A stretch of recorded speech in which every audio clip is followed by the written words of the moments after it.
the excellent level for annual margin achievement. He's now the regional cloud manager for Calix, and he's over at his booth there. So, Stephen, if you want to come on up and give us a presentation on using subscriber experience as a competitive differentiator. And I've used Calix products, and they're great. Come on up. So, just want to start with, it's just wonderful to be here. I think the big thing is, this industry is just so fascinating. I think, some of the conversations I was having, every new person that I meet, what I realize is, this is a difficult country to connect, right? So just a huge amount of respect. There's a lot of technical horsepower in this room. So I have a bit of a different approach, different perspective per se. But, really, thanks to the introduction, just looking to introduce, how can you use subscriber experience as a competitive differentiator? And as a regional cloud manager for Calix, I look after the cloud portfolio coast to coast. And so, what that means is our marketing cloud is about analytics and segmentation. Operations cloud is really about kind of visibility into the health of the network. And support cloud is really about managed Wi-Fi. So quick agenda, I'd like to share a few stories. What is subscriber experience? What do your subscribers expect? Why does subscriber experience even matter? And how can you, all in your own ways, create a great subscriber experience? So I mentioned to a few of you I'd pick on you, but I know everyone's caffeinated. So what is subscriber experience? Anyone just shout out some words that come to mind. Netflix. Okay. The spinning wheel of frustration. Yes, absolutely. Anyone else? Okay. I think what it highlights is it does mean something different to everyone, right? There's a really different interpretation of subscriber experience. So subscriber experience, it's really how products, process, and people are centered around your subscriber, right? And it's understanding kind of why does that matter and how it's changing over time. Personal example, just like to share a subscriber experience and kind of why it matters, but it matters because there was kind of an emotional connection to the experience. So I got on the bandwagon, I bought a Peloton during COVID. And about 2 months in, what was interesting, or a few months in, I guess, what was interesting, I got an email. Normally they go kind of right to junk mail, but what was interesting, I opened it, was a video. And it was a video, Jess King, the trainer that I really enjoy kind of working out with, and it had kind of my genre of music, preferred genre of music playing in the background. And it was kind of a keep it up, encouragement, thank you for your business, you're almost at 100 rides. What I found interesting was they knew enough data about me that it wasn't creepy, but it resonated with me. It was kind of an encouragement, a pat on the back. And I thought, hey, this is pretty cool that they're leveraging this information to kind of encourage me on this journey. So what that did and why it's important to kind of, service providers was it turned me from a fan of the product to a raving fan of the product. And I would have people call me and say, hey, understood you got one. Can you tell me about Peloton? So I think I sold about 5 Pelotons for people, just, kind of calling to ask advice. So why that matters is you're expanding into some of these communities that are competitive. Do you have local people that are going to be ambassadors on behalf of your product? Had a chance to meet with my cousin earlier this week who lives on Bowen Island. Once again, to that point of connecting this amazing country, I couldn't believe that there was kind of subsea connection to Bowen Island, but also competition, right? You can't just connect with one provider, there's many. So it's, once again, if he had bought a house on that island and asked the neighbor which service provider to go through, was the neighbor an ambassador for your brand?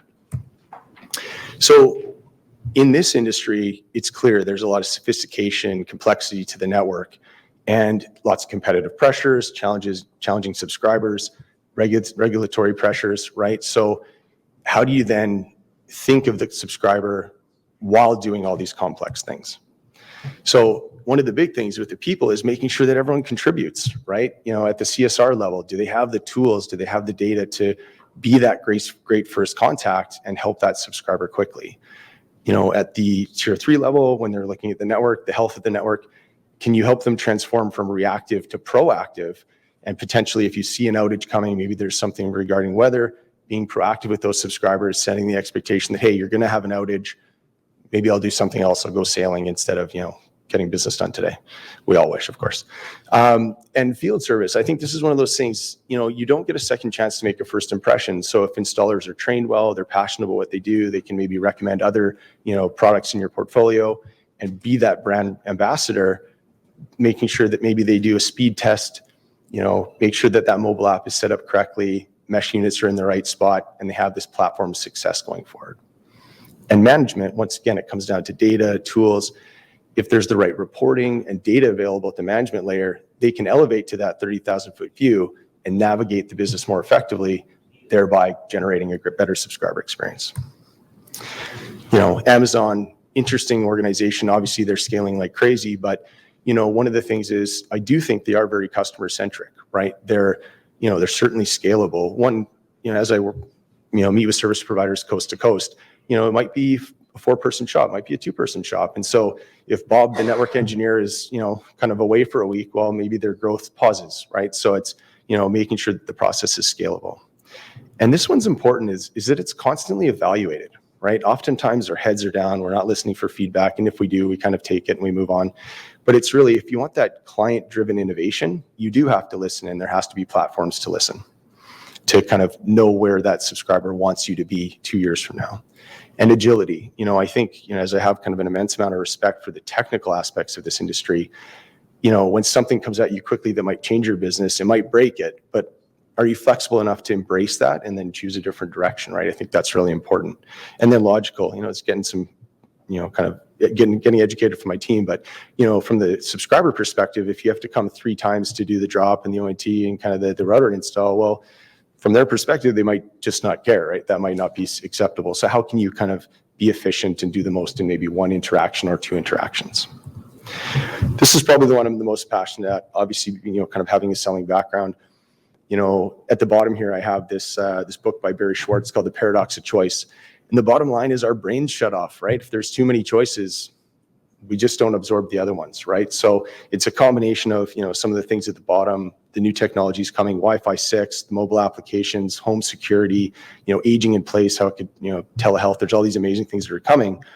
But combination of offering those, additional things in the portfolio, but also connecting emotionally, once again, with your products. So if I'm a streamer or a gamer, let's use the gamer example, not only do I want you to kind of tailor your offering to me instead of just telling me a speed that might not mean much to me, might mean more than to a gamer, but you might want to know what gaming unit they use or what game they play, right? Basically what I'm saying with these, kind of the products and the plans is tailoring it to something that they can truly connect with. As an example, maybe it's the Ultimate Home Connect. If you've got a big household, 6 kids, you've got lots of nieces and nephews coming, you just want to make sure you have the biggest plan. You might not even need it, but that gives you the comfort to know that you're covered. So this is an example. Make sure, next slide there, James. Thanks so much. So I had to have a little fun with this one. I'm from Edmonton, Alberta. This was last week. So I was tobogganing last week. So yes, I am absolutely jealous of the beautiful weather in beautiful British Columbia. But what I wanted to highlight was that with this is that personal experiences can kind of have these light bulb moments, these insights into subscriber experience. So what happened this day, like I said last week, my little guy fell off the back, hit his leg, and we had to take him to the hospital. He was concerned. We just thought, maybe he got hurt. So I went to the doctor.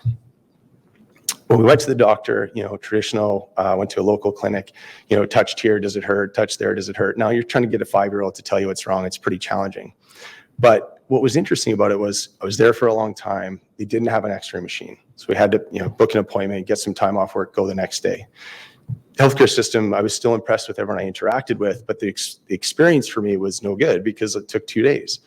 So, what it highlights is if in that first interaction, they had the tools, they had the data, they had the full, package to help me, doctor would have been happier, I would have been happier, and my experience would have been completely different, right? And so I think, what it highlights is that, and there's aspects of this in this industry, having that X-ray vision into your subscribers' minds, into their homes, into the network can really be, very impactful.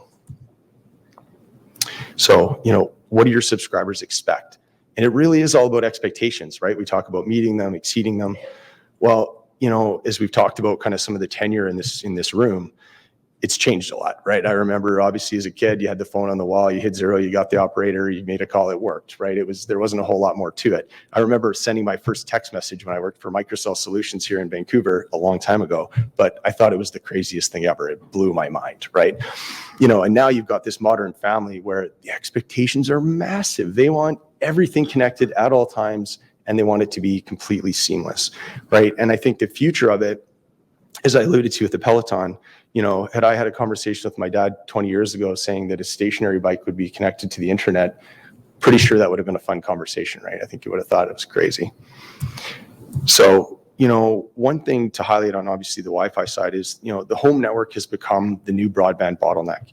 And one of the things that I see in my role is, a lot of the service calls are Wi-Fi related, right? Lots of routers that are being returned, and it's because in some cases, maybe it's that subscriber just doesn't have the technical expertise to troubleshoot it. So, but what that leads to is that experience again, right? If their net promoter score, or which some businesses kind of take this pride in, bottom line is you might not even be there to help them because they might not be reaching out to you.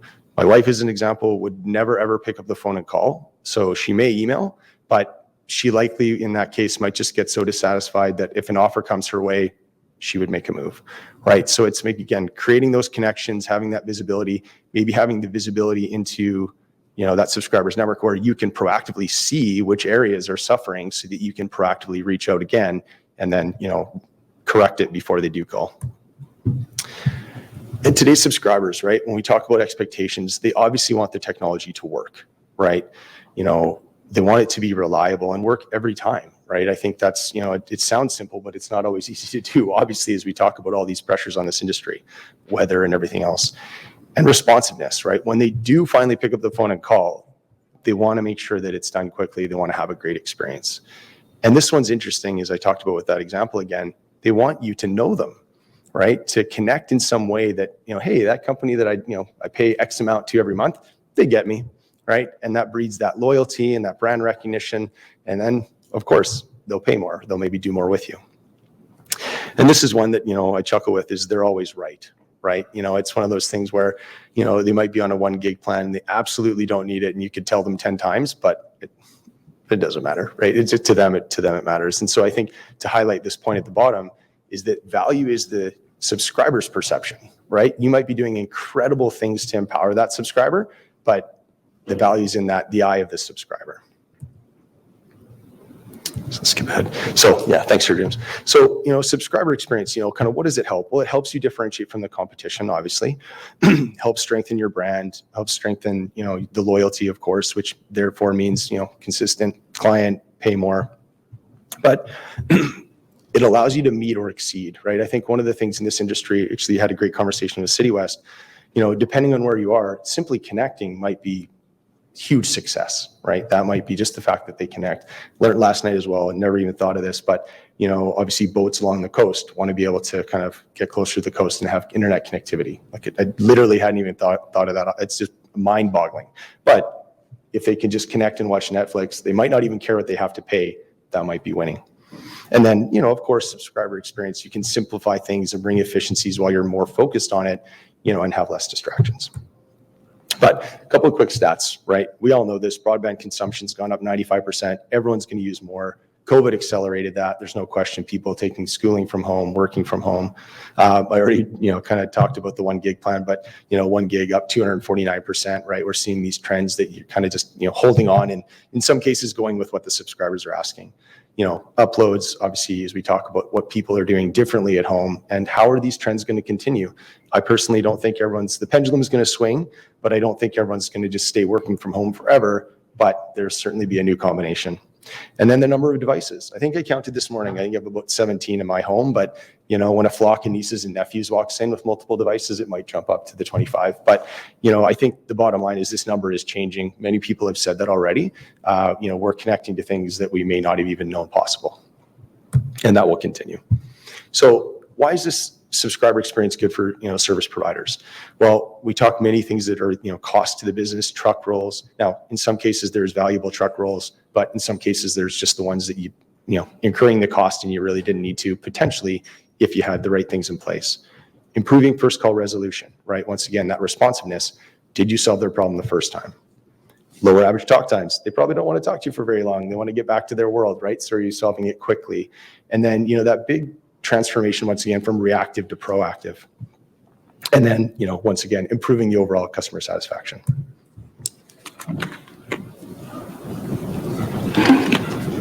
It's all these great conversations over the past 2 days. I'm just holding on to the voice. It's diagnosing the problem. This has changed, right? In the sense that, previously to the kind of example at the doctor, you're trying to articulate the problem. What's wrong? Well, I'm not a doctor, so I'm just trying to kind of point to things and help them maybe understand and get to the place. But, that can take a long time to fix. And I think, the new way of thinking is you flip the script on that, really enabled with technology and resources and data. Well, now you're saying, look, seeing in your environment, these three things are kind of sticking out to me. Let's go through those one at a time. Now you're leading the conversation, which is comfortable to the subscriber because they don't know what they're really kind of digging into anyway. And now it's this conversation where you've helped them, you're supporting them, and you get to the solution a lot faster.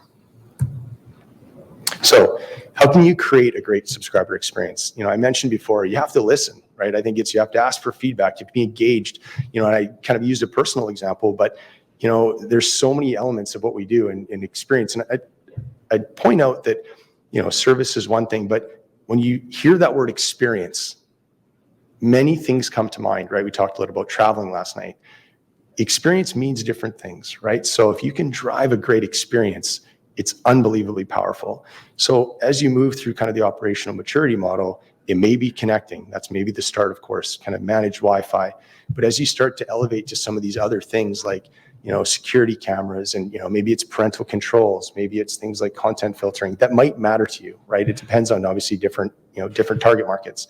But once again, if you lay the platform to kind of drive that experience, anything's possible. And then you'll be keeping up with, what's coming up next. So, once again, what do you see today? Sometimes it's pretty 2D, right? You see kind of service tiers, what they have, right? Where they live, but what you can, really need to see or where you kind of want to have those insights into that experience. And in this case, it's Wi-Fi, but, is their signal strength good? What's their top application? Once again, what do they care about? How many devices do they have? Visibility into what type of devices they have. So then you can maybe proactively market to them, right? So it's, once again, that X-ray vision into the home. And so from a tactical perspective, as service providers grow and change, it's about, managed Wi-Fi is obviously key. Our expectations are huge around that. Simplify the packages. Once again, make it easier for them to love you, right? And broaden the service offerings as they come, to fruition and make sense in your environment. And offer, themes of products is one thing that we've had a lot of great conversations around. Maybe a theme of security where you got, a camera at the door protecting the house, you're protecting the network and you're also protecting the family. So just some of those concepts of how you can kind of evolve to an experience provider. And, segmenting, when you know some of this information, you can tailor information and marketing at the right time. And I think that's huge, right? I remember one moment I had a super important presentation. I was trembling that my Microsoft Teams, would fail. And, it didn't, but it was one of those things where I had no faith in not happening. And so if someone had said, a week before or, somewhere in that realm, hey, we can sort this out for you. We'll, bring 2 new units to put in your house and you'll pay double. I would have paid triple. It wouldn't have mattered at all, right? Because you just want things to work. But, be data driven, use their language. And, when you do that, it can certainly resonate with them. And I think, once again, everyone plays a role, right? I think sometimes, we often think in businesses that, once again, I'm in the profession of sales. I'm, in some cases technical and others not, but everyone has kind of some unique insights into the business, right? So how can you harness that and really make sure that, the advice that they give might translate to, a different subscriber experience. And so, as I alluded to earlier, it's one of these things with, kind of all this technical expertise and some of the amazing things that we do in this industry. And, see, as I've kind of met with some of these, different partners and people here, I guess the challenge is that you begin with the end in mind. Right? Oftentimes, we're building these incredible networks, and then the final piece is to connect to subscribers. So, the challenge is think of that subscriber and sometimes think of it from the other angle. So that was it. Thanks so much. Appreciate it. Share a few thoughts with you.